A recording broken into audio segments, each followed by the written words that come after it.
본인 소개 부탁드릴게요.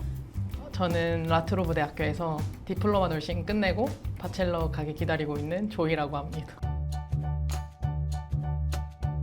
간호학과 진학을 목표로 호주에 오셨었잖아요. 네. 어떤 계기로 간호학과를 가야겠다라고 결정을 하셨나요? 원래도 꿈이 간호사였긴 했는데 코로나 전에 호주에 잠시 왔다가 코로나로 이제 계획이 다 변경이 돼서 다시 호주로 오면서 호주가 이제 3년제니까 학교가 그래서 빨리 끝내고 싶어가지고 호주로 왔어요.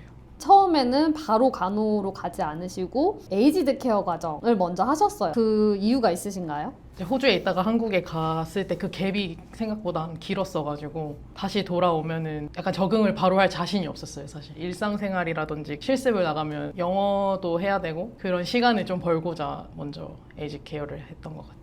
일단 최종적으로는 널싱을 가고 싶었기 때문에 이제 나중에 비자 연장할 때 학업 계획서라든지 이런 걸 또 써야 되는데 그거랑 연관시키려면 에이지 케어로 하는 게 더 쓸 말이 많을 것 같아서 그리고 유학원에서 또 추천을 하기도 해서 그리고 또 그쪽이 비싸더라고요. 어학연수나 또 대학 과정에 있는 게 비싸서 에이지 케어를 했던 것 같아요.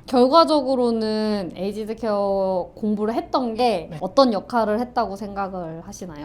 널싱을 갈 친구라면 네. 일단 완전 추천하고요. 오. 네. 그 종이 한 장이지만 그게 되게 지금은 의미가 크다고 생각을 하고 그거를 위해 노력과 이제 돈을 투자한 거를 되게 생각보다 호주는 인정을 많이 해주는 것 같아서 없으면 지금 일 구하기가 진짜 아예 힘들고 그리고 그걸 하고 이제 널싱을 가면 그래도 베이스가 없는 친구들보다는 좀 더 아는 게 많으니까 좀 수월하게 학업을 할 수 있는 것 같아요. 저는 실습을 나가서 바로 일을 구했거든요.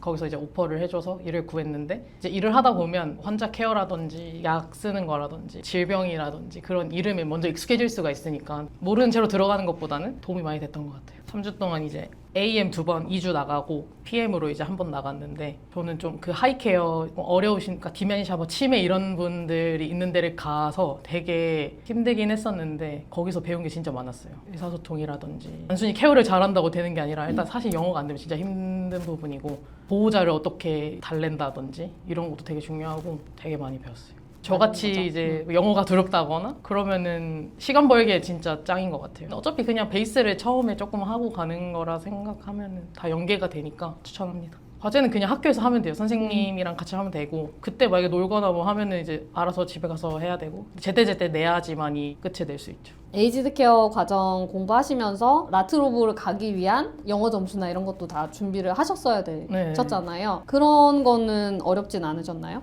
제가 계획적이질 못해서 되게 항상 촉박하게 움직여가지고 그때도 한 2달 정도 남았을 때 또 부랴부랴 연락 드려가지고 막 준비했는데 근데 항상 저는 리딩이 발목을 잡고 그래서 시험을 한 2-3번 보고 그 당시에도 사실 디플로마 갈 성적밖에는 안 나왔어요. 환자랑 이런 대화를 계속 하다 보면 늘긴 느는 것 같아요. 스피킹 같은 부분은 다 늘고 이제 아카데믹적인 거는 본인이 해야 되는데 전 제가 안 했어가지고 제가 준비하던 시기가 제가 실습 딱 할 때였고 또 그때 겨울이었어요. 멜번 겨울 때여서 완전 우울증 그 맥스 기간이어가지고 날씨 때문에 힘드니까 이제 기분이 다 영향이 오고 뭐 하면 할 수 있다고 생각하고 그러면 그 인디비주얼 서포트 에이지드 케어 과정 하시고 나서 지금 디플로마 헬스 사이언스 공부하면서 아 이거는 진짜 도움이 되었다라고 생각이 드셨던 게 있을까요? 아무래도 실습? 다 부러워요. 지금 오. 저는 에이지케어에서 일을 하고 있으니까 원래 1학년 실습 끝나면은 AIN이나 학생 간호사로 일을 할 수 있는데 디플로마는 실습이 없으니까 2학년 때까지 친구들이 기다려야 되거든요. 그래서 친구들이 되게 부러워하는데 일단 에이지케어 실습을 잘 마치면 보통은 잡오퍼를 받아요. 진짜 막 사고 치고 이러지 않는 이상 대부분 받을 수 있고 그런 부분을 제일 부러워했던 것 같아요. 실습 3주 끝나고 바로 거기서 이제 매니저들이나 이제 뭐 널스들이나 알려줘요. 뭐 너 일하고 싶으면은 지원하라고. 그래서 저도 바로 지원하고 인터뷰 보고 바로 받았어요. 그 실습 3주는 학과정 거의 끝날 때쯤이었어요? 아니면 중간이었어요? 끝날 때였어요. 끝날 때? 저희가 저희 배치가 제일 처음으로 나갔고 그러면 33를 공부하는 중에는 다른 일을 하셨던 거죠? 그쵸. 어떤 관련 일? 없는 커피 탔습니다. 이제 라트로브에서 헬스 사이언스 디플로마에서는 어떤 걸 배우셨나요? 일단 제일 꽂힌 바이오 사이언스 그 해부학 그게 두 해부학. 과목이 있어요. 전 트라이미스트라서 3과목, 2과목 이렇게 하긴 했는데 헬스 프로모션이나 커뮤니케이션 뭐 이런 과목도 있고 제일 이해가 안 됐던 거긴 한데 통계학이 있어요. 근데 사실 이 호주 공부 자체가 약간 크리티컬한 걸 추구하기 때문에 이제 답이 없는 거를 해야 되잖아요. 근데 그런 것만 하다가 차라리 통계는 답이 정해져 있으니까 오히려 제일 점수를 잘 받았고 총 8과목 있었습니다. 근데 한국에도 그 간호 통계를 배운다고 하더라고요. 처음엔 진짜 이걸 왜 넣어놨지 이해가 안 됐는데 호주 교육 자체가 이제 논문이라든지 이런 걸 계속 읽고 에세이를 써야 되기 때문에 왜 가르치는지는 이해를 할 것 같아요. 논문을 읽으려면 그런 데이터베이스에 대한 거를 알아야지 뭐 맞다 안 맞다 이런 것들 통계 용어라든지 대부분 리서치에 대한 에세이는 다 통계가 나오더라고요. 이게 요즘 AI 이슈가 많으니까 이렇게 에세이 쓸 때 요즘 안 써야 되는데 사실 안 쓸 수가 없거든요. 플래그가 돼가지고 이제 교수님한테 이제 왔는데 그 메일이 그걸 제가 소명을 할 기회를 줘요. 이제 소명을 해서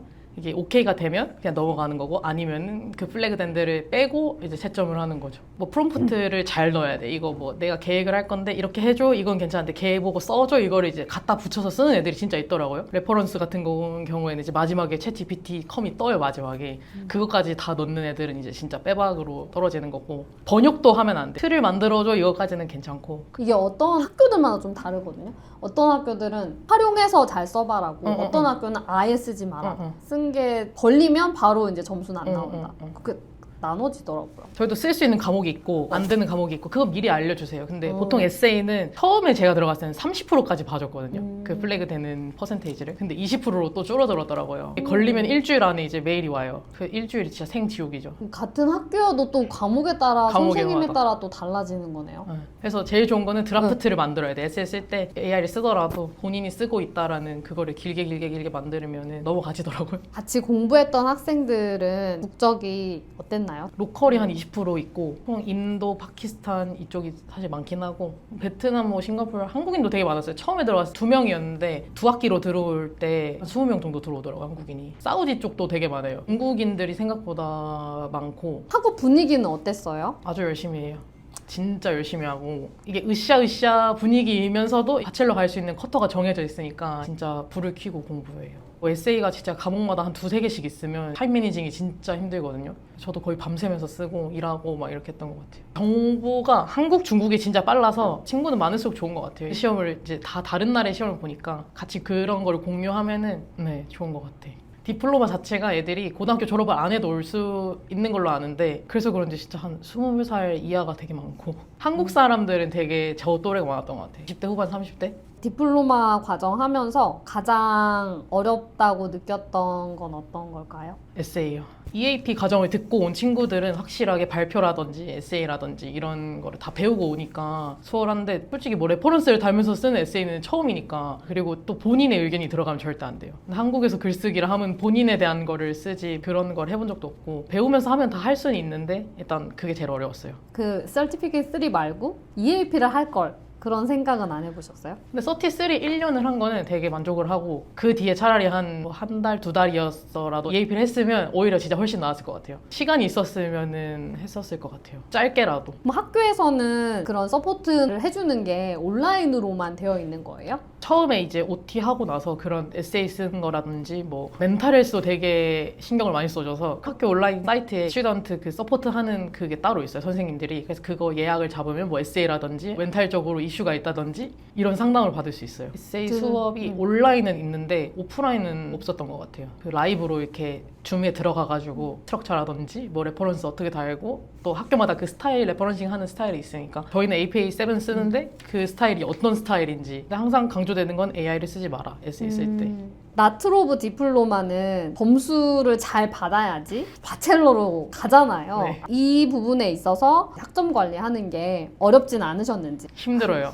진짜 이 프레셔가 저는 10월부터 시작을 했기 때문에 1년이 넘는 시간 동안 저는 시달렸거든요. 잘하는 애들이 너무 많고 인도 친구들이 진짜 공부를 너무 잘해서 또 그 친구들 영어도 잘하잖아요. 또 쿼터가 늘어났지만 그래도 여전히 있는 학생 수에 비해서 너무 작은 그 숫자여서 열심히는 하는 게 당연하지만 일단 그 스팟이 너무 작아요. 그리고 제 공부지만 제 과제 뭐 자기가 혼자 하면 되지만 또 그룹 과제는 그게 제 뜻대로 되지가 않잖아요. 그 외국인들이랑 그 시간이라든지 그 대화 이런 걸 다 해서 하는 게 진짜 힘들긴 해요. 저는 일단 아시안계 친구들이랑 해서 그나마 괜찮았는데 그럼에도 한 명이 총대를 매야지만이 이게 흘러가고 또 파워포인트 이런 건 한국인들 되게 잘 만들잖아요. 근데 외국인 애들은 그게 아니어서 항상 근데 저는 그냥 제가 희생한다 생각하고 했었어요. 그래서 그냥 대부분 잘 봤는데 어린 친구들이 다 연락 두절되면 그건 진짜 답이 없으니까 그게 되게 애들이 힘들어 하더라고요. 아 디플로마는 저희 그냥 ABCD로 퍼센테이지로 나가고 처음에 제가 입학할 땐 70%였거든요. 근데 안전빵으로 가려면 80%는 무조건 넘어야 되는 것 같아요. 학점 관리도 해야 되고 2학년으로 가기 위해서 영어 점수도 만들어야 되잖아요. 근데 이 준비는 어떻게 하셨어요? 틈틈이 저는 그래도 작년에 한 시험을 한 3번, 4번 봤던 것 같아요. 틈틈이 근데 계획을 세워가면서 해야 돼요. 디플로마가 진짜 할 게 많고 매주 시험, 뭐 퀴즈 이런 게 있기 때문에. 근데 이게 디플로마에서 바첼러 가는 친구들은 바첼러 훨씬 수월하다고 하더라고요. 그만큼 디플로마가 할 게 많아서 제가 들은 거는 바첼러는 되게 이 과제 점수가 되게 커요. 막 40% 이렇게 3개, 4개밖에 없는데 디플로마는 쫌쫌따리인 게 되게 많아요. 5%, 10% 이런 게 너무 많아서 하나 놓치면 좀 힘들어지니까 이제 열심히 계획을 세우고 안 놓치게 진짜 잘 해야 되고 그 과제랑 학교 수업 열심히 듣다 보면 영어 실력이 그냥 자연스럽게 조금씩은 올라가는 게 본인도 느껴지면서 공부를 안 하고 그냥 영어 시험을 봤었어요. 디플로마를 열심히 학업을 하고 열심히. 과제를 열심히 하다 보면 영어가 늘 수 있다. 그리고 디플로마 있는 애들이 일을 잘 할 수가 없어요. 진짜 너무 빡세기 때문에 저도 그냥 캐주얼로 일을 했기 때문에 시간 날 때 했던 거지. 타임 매니징이 진짜 힘들고 한 번 가면 8시간? 7시간, 8시간 정도 일을 하고 근데 에이지케어가 좋은 게 시급이 세니까 기본 40불이에요. 또 시간대에 따라서 더 로딩이 붙고 이렇게 하기 때문에 이제 뭐 과제 다 끝나고 뭐 프리하면은 24시간 채워서 일을 하고 아닐 때는 그냥 한 10시간? 15시간? 근데 호주 대학이 4주차부터 본격적으로 약간 시작이거든요. 그 전에는 조금 프리하게 풀어둬요. 그냥 너 적응해라 약간 이런 분위기고 4주차부터 진짜 완전 다 몰려오고 근데 좋은 점수를 받으려면 빡세게 살아야 되고 그냥 패스만 하면 된다면은 일은 충분히 할 수 있을 것 같아요. 근데 디플로마에서 널싱 바첼러를 가려면은 조금만 잘해서는 안 되기 때문에 진짜 그 분위기가 엄청 학구적이었겠네요. 이제 디플로마 들어갈 때 요구하는 IELTS 점수가 있고 그 다음에 바첼러 들어갈 때 요구하는 점수가 있잖아요. 네. 디플로마 들어갈 때 필요했던 그 6.5가 있으면 충분히 수업을 듣는데 문제가 없다라고 생각을 하시는지 아니면 6.5가 있다 하더라도 어려울 수 있다라고 생각하시는지요? 따라는 갈 수 있어요. 이게 혼자서 예습을 하고 또 복습을 하고 이러면은 충분히 따라는 갈 수 있는데 잘해야 돼요. 잘해야 되고 근데 제 주변에서는 이미 점수를 다 널싱 갈 수 있는 바첼러 점수가 있는데도 디플로마를 오는 사람들이 있거든요. 근데 그런 분들도 되게 힘들어 했었어요. 그리고 에세이 같은 경우는 6.5점을 받더라도 그 아카데미 글쓰기가 사실 충분하지 않죠. 발표, 그 로컬 친구 또 사이에서 해야 되니까 기가 죽을 수밖에 없는 것 같아요. 지금도 사실 자신은 없지만 근데 잔머리가 많이 늘었어요. 공부하면서 영어도 영어지만 살아남으려면 어떻게든 여러 방면으로 머리를 써야 되니까. 지금 라트로브를 디플로마하고 그 다음에 바첼러 널싱으로 가는 과정이 인기 과정이에요. 그래서 이걸 계획하시는 분들이 굉장히 많단 말이에요. 그런 분들에게 혹시 해주고 싶은 얘기가 있을까요? 제일 중요한 거는 영어 공부기 때문에 영어 진짜 열심히 해야 되고 막 생물학 뭐 보고 와라 이런 식으로 하긴 하는데 그거보다 그냥 영어 공부에 제일 초점을 두는 게 좋은 것 같아요. 결국에는 뭐 실습을 나가든 에세이를 쓰든 영어만 잘하면 난이도 자체가 내려가니까 영어가 제일 중요하고 영주권까지 생각하시는데 시간이 남고 돈이 있고 이러면 에이지케어도 추천해요. 저는 진짜 서티한 거는 정말 잘한 것 같아요. 영주권 신청할 때 이제 그 나이 저도 이제 제가 그 만점에 되는 점수에 들어갔으니까 그때까지 전 시간이 약간 고려했던 거여서 추천해요. 알겠습니다. 원래 처음부터 간호사에 관심이 있었다고 하셨는데 간호 공부를 하거나 아니면 에이지드 케어 공부에 관심이 있는 학생들이 있다면 꼭 그분들이 제일 처음에 생각해 봐야 될 것들이 있다라고 생각 드시는 게 있나요? 참을성, 인내심? 이제 첫 발을 들이는 게 사실 다 에이지드 케어기 때문에 실습도 그렇고 생각보다 정말 생각하지 못한 일들이 많아요. 폭력, 바이올런스 되게 많고 어쨌든 제가 그걸 같이 싸우고 할 수는 없잖아요. 그러니까 그런 거에 대해서 참을성도, 인내심?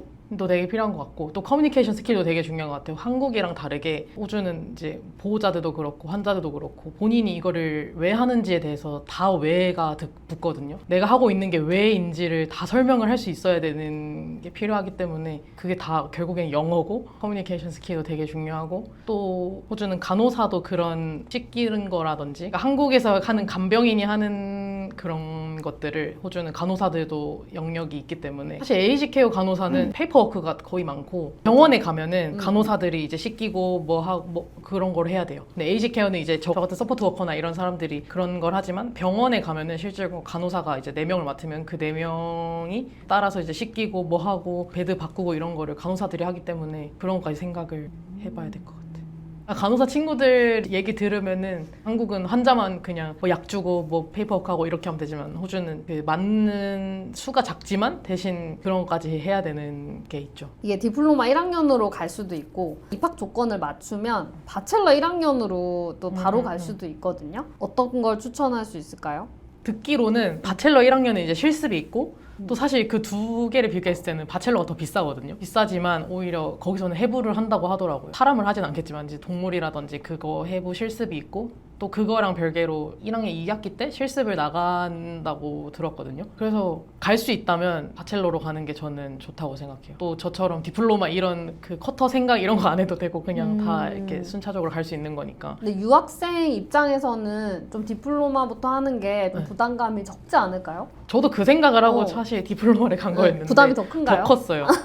더 힘들었고 먼저 가신 분들이 얘기 들었는데 오히려 디플로마보다 바첼러가 훨씬 수월하고 고등학생처럼 약간 관리하는 느낌이어가지고 진짜 빡셌어요. 금전적인 게 받쳐주면은 바첼러로 가는 거를 바로 실습 1학년 때 갈 수 있고 또 바로 학생 간호사를 일할 수 있으니까. 그러면 워낙에 영주권으로는 인기 학과 중에 하나다 보니까 간호에 대한 관심이 없는 분들 중에서도 학생분들이 이 과정으로 고민을 하시는 분들이 있거든요. 그런 분들한테 해줄 수 있는 조언이 있을까요? 근데 사실 동기들만 봐도 10명 중에 9명 관심이 없는 상태로 오기 때문에 괜찮아요. 다 할 수 있고 그냥 다 영어 열심히 하고 하면은 다 해요. 그 학과 자체가 영주권 학과로 너무 알려져 있어서 뭐 공포증 이런 거 있는데도 오는 분들이 있거든요. 모르겠어요. 실습을 나가면 그분이 생각이 달라질 수도 있을 것 같은데 근데 제일 열심히 했어요. 공부 제일 열심히 했고 호주는 다 본인이 알아서 찾아서 다 해야 돼가지고 그게 되면은 좋은 점수를 받긴 힘들지만 패스가 목적이면은 그렇게까지 힘들진 않은 것 같아요. 제일 중요한 건 영어. 아카데미 라이팅 쓰는 거라든지 또 호주가 처음인 분들은 더 호주 억양이 악센트가 있으니까 널싱을 진짜 생각하시는 분이라면 유튜브에 로얄 멜번 병원에서 올려주는 다큐가 있어요. 그 실제 상황이거든요. 전 그거 항상 보는데 그런 게 진짜 실질적으로 도움이 될 것 같아요. 자, 그러면 지금 이제 디플로마 끝났고 이제 간호 2년 하면 졸업이시죠? 계획이 있으신가요? 전 졸업이 계획입니다. 일단 졸업을 무사히 하는 게 목표고 영주권도 뭐 시기가 잘 맞아서 잘 되면은 좋겠지만 그거 정말 운에 맡기는 게 맞는 것 같아요. 졸업 이후에 뉴그렛을 사실 하는 게 제일 베스트인데 요즘 간호 유학생이 너무 많이 늘었고 유학생도 늘었지만 로컬 자체도 엄청 많이 늘었어요. 걔네가 뭐 학비라든지 또 이제 로컬 애들은 실습하면 돈도 주더라고요. 뭐 그런 것 때문인지 모르겠지만 진짜 많이 늘었고 또 원래 빅토리아가 사실 그 전국에서 애들이 유학생들이 졸업하면 조금 모이는 곳이긴 하니까 그 스팟이 정말 힘들더라고요. 그래서 요즘 간호 학생들 시위도 하고 막 뉴그렛까지는 사실 안 바래요. 그냥 졸업 무사히 해서 어디서든만 일하면 될 것 같아요. 마지막으로 아이월드 통해서 진행을 하셨는데 네. 어떠셨나요? 그래서 사실 엄청 호주 유학원 자체가 커미션을 저희가 직접 내진 않으니까 저 엄청 많이 찔러봤거든요. 처음에 유학 준비할 때. 근데 제일 세세하게 그냥 한 개 한 개 다 알려주는 데가 아이월드였어요. 엘리님이랑 진짜 그렇게 해서 저도 주변에 이제 유학한다는 친구들 있으면 제일 소개 많이 시켜줬고 그리고 이제 학교 가고 사실 유학원이야 연락 끊기는 친구들도 있거든요. 또 그때 상황에서도 제가 또 나서가지고 막 소개시켜주고 하면 또 그거마저도 받아주시더라고요. 그래서 그 되게 감사했고 그리고 지금도 학업하면서 제가 뭐 도움 필요하거나 이러면은 계속 이제 다 연락 제때제때 받아주시고 근데 이게 진짜 흔치 않아요. 유학원 중에 지금도 이제 커터 이런 문제라든지 지금도 아직 해결되지 않은 친구들이 제 동기들이 진짜 많은데 이 친구들 지금 정말 길을 잃었어요. 유학원에서도 지금 나 몰라라고 본인들도 모른다고 하니까 그런 거 보면서 아 정말 전 잘 몰라갔구나. 가는 지역에 유학원이 있는 게 제일 베스트인 것 같아요. 감사합니다. 감사합니다.